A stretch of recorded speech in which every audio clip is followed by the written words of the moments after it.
From the very first time all the way to today, it's been several years, every time I cross that wall, every time I cross the sign, I see the exact same thing.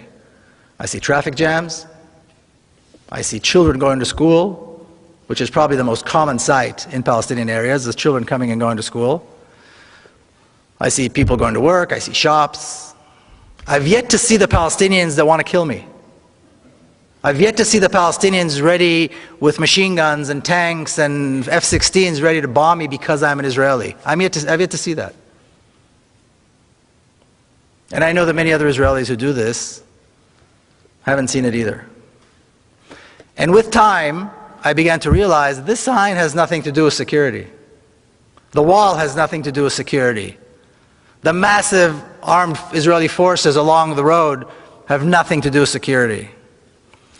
The terrorizing and harassment that Palestinian Israelis go through when they go through Tel Aviv airport, the humiliating process that they have to go through, they have to endure every time they decide to leave and go overseas, has nothing to do with security.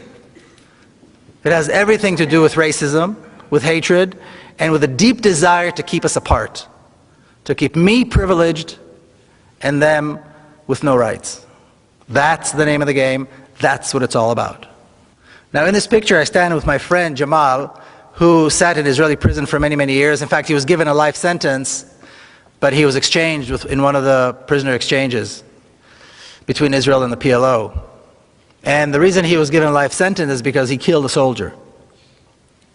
He and 3 others saw 2 young Israeli soldiers guarding a bank in Ramallah, of all things. And soldiers are usually fully armed, of course. And they approached them and they stabbed them to death with a knife.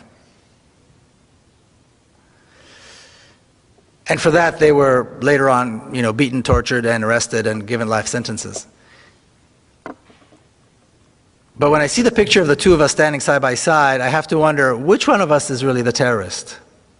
Because according to this, it's certainly not him. I, on the other hand, served in the Israeli army, an army of occupation, an army of oppression, an army whose sole purpose is to make sure that he does not have a state, he does not have rights, and he dare not resist. So yes, my army has uniforms and commanders and generals, but which one of us is really the terrorist? I'll give you one example. Almost exactly 4 years ago, as Israel began its attack on Gaza, September the 27th, 2008, at 11:25 in the morning. What I refer to as the most shameful day in the Jewish history. The most shameful day in the history of the Jewish people. Israel began carpet bombing Gaza, and on the first day of what was to be a 21-day attack, they dropped 100 tons of bombs. Okay, a 1-ton bomb will decimate an entire city block.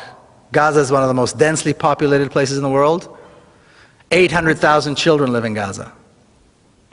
11:25 is exactly the time when the morning school shift and the afternoon school shift change. So all the kids are in the streets. All the children are on the streets.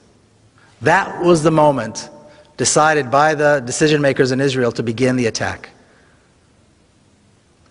This was the first day of a 21-day slaughter that had absolutely no justification. If that's not terrorism, I don't know what is.